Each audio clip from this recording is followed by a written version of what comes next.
Hey guys, welcome back to my YouTube channel. We have 4 minus 4, 2 plus 4. Okay, so 4 minus 4 is equal to 0 and 2 plus 4, right?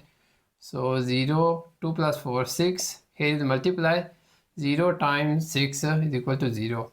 So this is the incorrect answer. Follow the order of operations. We use PEMDAS rule, parentheses, first exponents, multiplication and division from left to right, and addition and subtraction from left to right.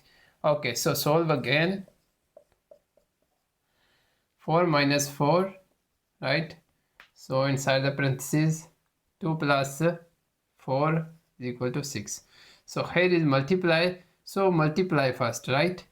So 4 minus 4 times 6 is equal to 24. So 4 minus 24 is equal to 20. Here is the correct answer, minus 20.